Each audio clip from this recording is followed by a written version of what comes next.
I'd like to tell you about the strangest secret in the world. Not long ago, Albert Schweitzer, the great doctor and Nobel Prize winner, was being interviewed in London, and a reporter asked him, "Doctor, what's wrong with men today?" The great doctor was silent a moment, and then he said, "Men simply don't think." And it's about this that I want to talk with you. We live today in a golden age. This is an era that man has looked forward, dreamed of, and worked toward for thousands of years. But since it's here, we pretty well take it for granted. We in America are particularly fortunate to live in the richest land that ever existed on the face of the earth, a land of abundant opportunity for everyone. But do you know what happens? Let's take 100 men who start even at the age of 25. Do you have any idea what will happen to those men by the time they're 65? These 100 men who all start even at the age of 25 believe they're going to be successful. If you asked any one of these men if he wanted to be a success, he'd tell you that he did.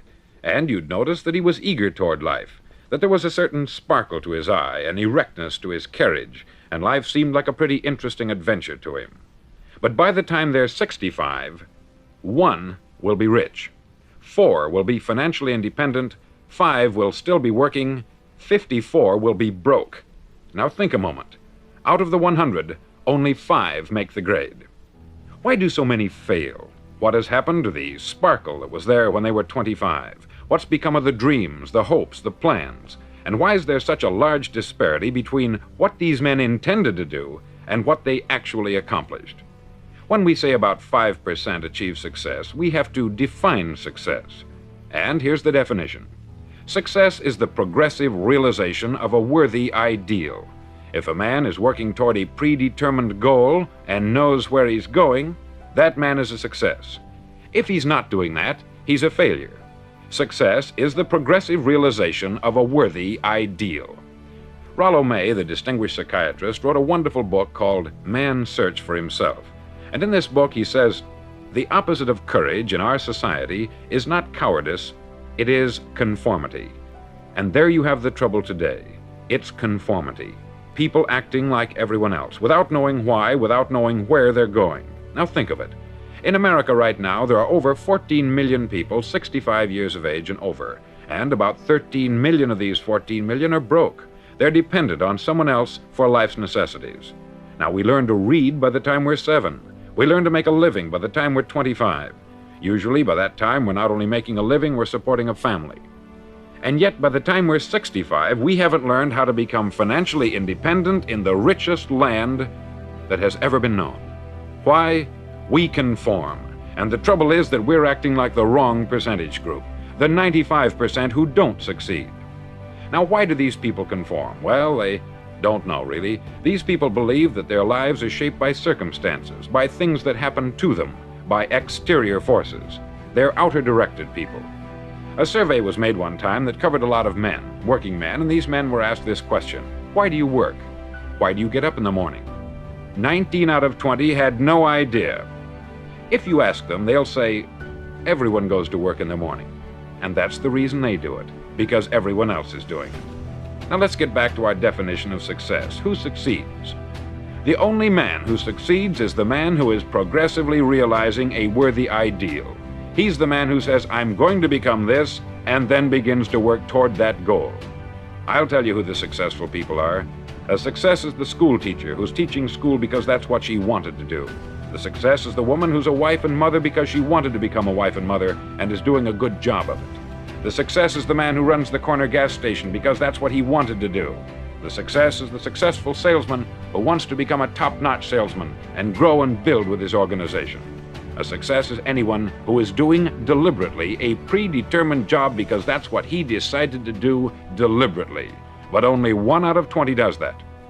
That's why today there isn't really any competition, unless we make it for ourselves. Instead of competing, all we have to do is create. Now, for 20 years, I looked for the key which would determine what would happen to a human being. Was there a key I wanted to know which would make the future a promise that we could foretell to a large extent? Was there a key that would guarantee a person's becoming successful if he only knew about it and knew how to use it? Well, there is such a key, and I've found it. Have you ever wondered why so many men work so hard and honestly without ever achieving anything in particular, and others don't seem to work hard and yet seem to get everything? They have the magic touch. You've heard them say that about someone. Everything he touches turns to gold. And have you ever noticed that a man who becomes successful tends to continue to become successful? And on the other hand, have you noticed how a man who is a failure tends to continue to fail? It's because of goals. Some of us have them, some don't. People with goals succeed because they know where they're going. Now think of a ship leaving a harbor, and think of it with the complete voyage mapped out and planned. The captain and crew know exactly where it's going and how long it will take. It has a definite goal. 9,999 times out of 10,000, it will get to where it started out to get. Now let's take another ship, just like the first, only let's not put a crew on it, or a captain at the helm. Let's give it no aiming point, no goal, no destination. We just start the engines and let it go. I think you'll agree with me that if it gets out of the harbor at all, it will either sink or wind up on some deserted beach a derelict. It can't go any place because it has no destination and no guidance. It's the same with a human being. Take the salesman, for example. There is no other person in the world today with the future of a good salesman. Selling is the world's highest paid profession, if we're good at it and if we know where we're going. Every company needs top-notch salesmen, and they reward those men. The sky is the limit for them. But how many can you find?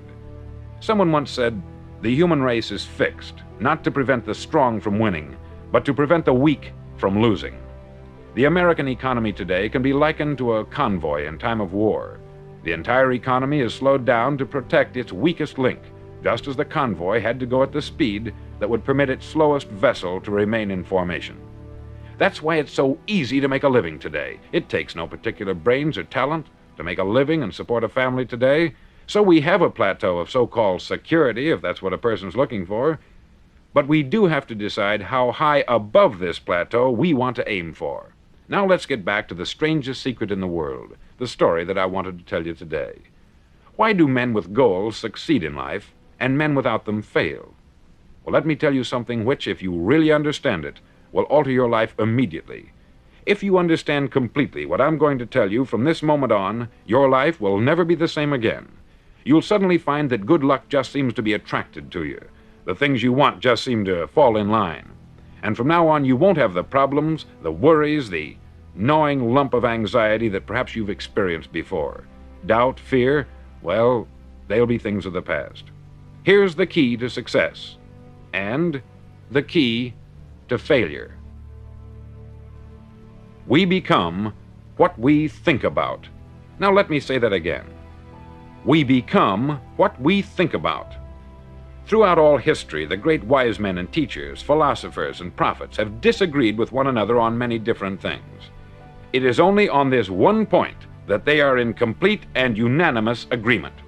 Listen to what Marcus Aurelius, the great Roman emperor, said. He said, "A man's life is what his thoughts make of it." Disraeli said this, "Everything comes if a man will only wait. I have brought myself by long meditation to the conviction that a human being with a settled purpose must accomplish it, and that nothing can resist a will that will stake even existence for its fulfillment." Ralph Waldo Emerson said this, "A man is what he thinks about all day long." William James said, "The greatest discovery of my generation is that human beings can alter their lives by altering their attitudes of mind." And he also said, "We need only in cold blood act as if the thing in question were real, and it will become infallibly real by growing into such a connection with our life that it will become real. It will become so knit with habit and emotion that our interest in it will be those which characterize belief." He also said this, "If you only care enough for a result, you will almost certainly attain it. If you wish to be rich, you will be rich. If you wish to be learned, you will be learned. If you wish to be good, you will be good. Only you must then really wish these things, and wish them exclusively, and not wish at the same time 100 other incompatible things just as strongly."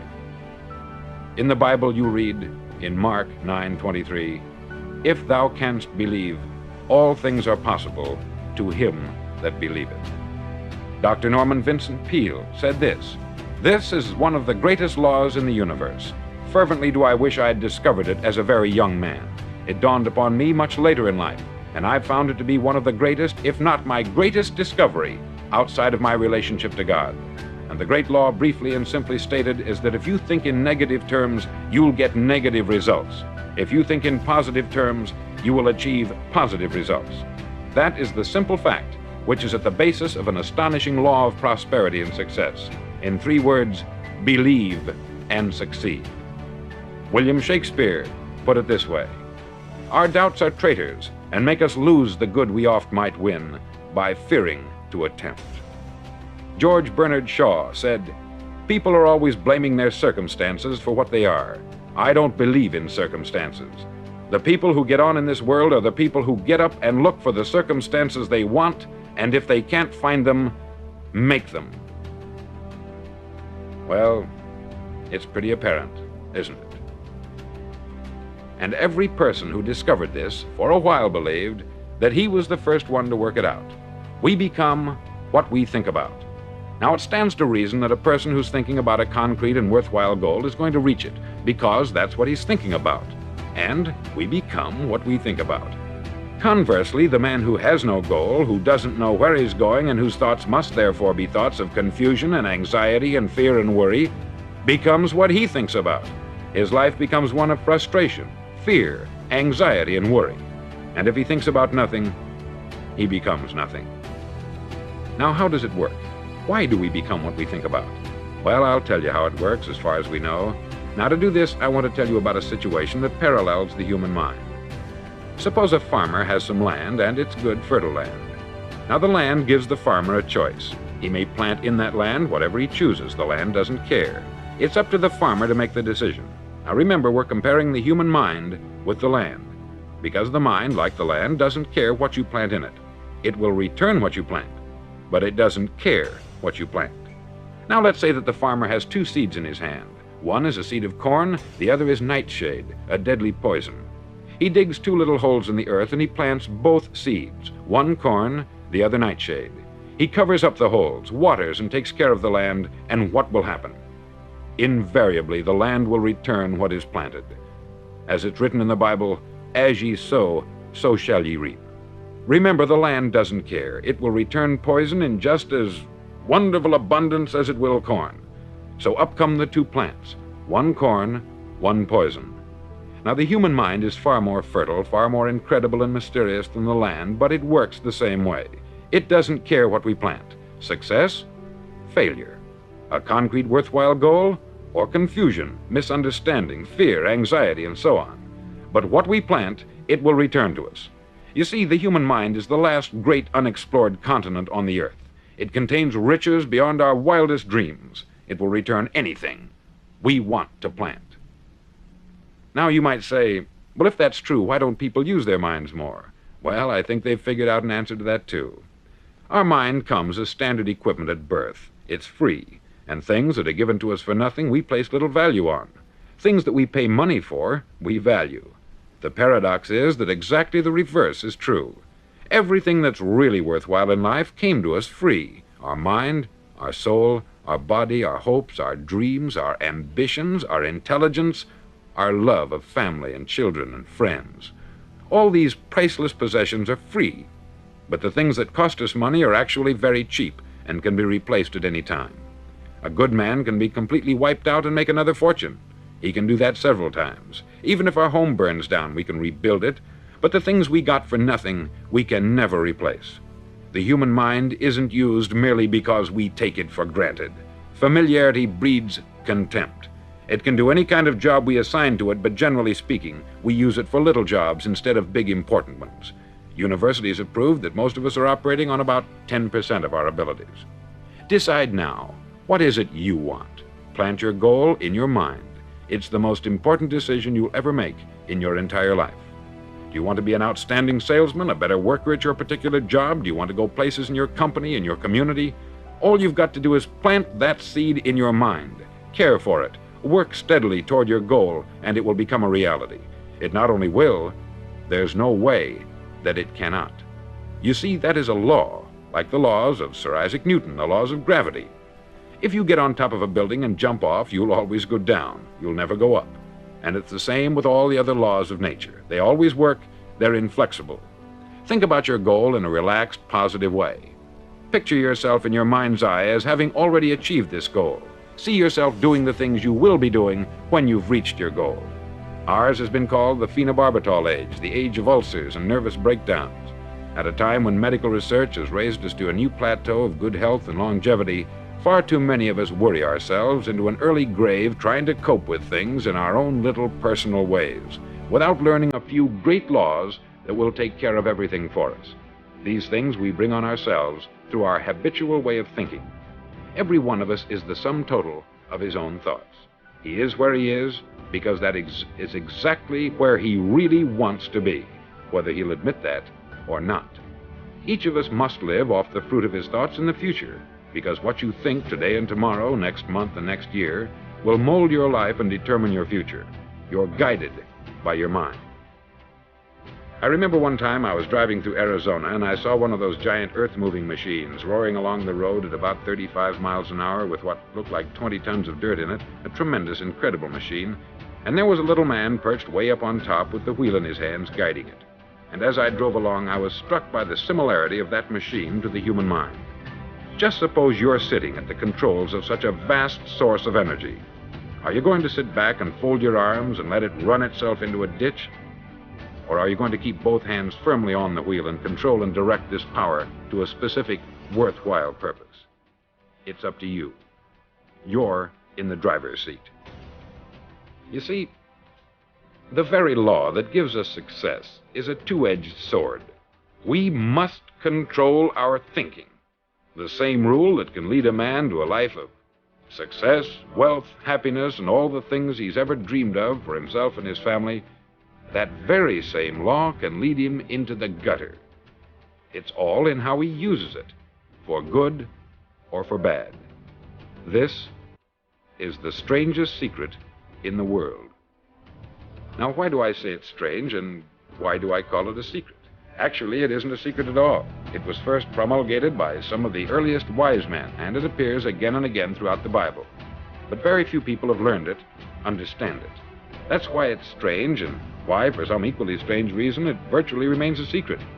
I believe that you could go out and walk down the main street of your town and ask one man after another what the secret of success is, and you probably wouldn't run into one man in a month who could tell you.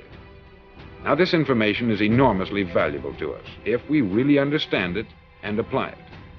It's valuable to us not only for our own lives, but the lives of those around us, our family, employees, associates, and friends. Life should be an exciting adventure. It should never be a bore. A man should live fully, be alive.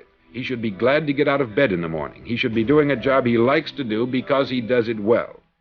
One time I heard Grove Patterson make a speech, the editor-in-chief of the Toledo Daily Blade. And as he concluded his speech, he said something that I've never forgotten. He said something like this: "My years in the newspaper business have convinced me of several things. Among them, that people are basically good, and that we came from someplace, and we're going someplace. So we should make our time here an exciting adventure. The architect of the universe didn't build a stairway leading nowhere. And the greatest teacher of all, the carpenter from the plains of Galilee, gave us the secret time and time again. As ye believe, so shall it be done unto you."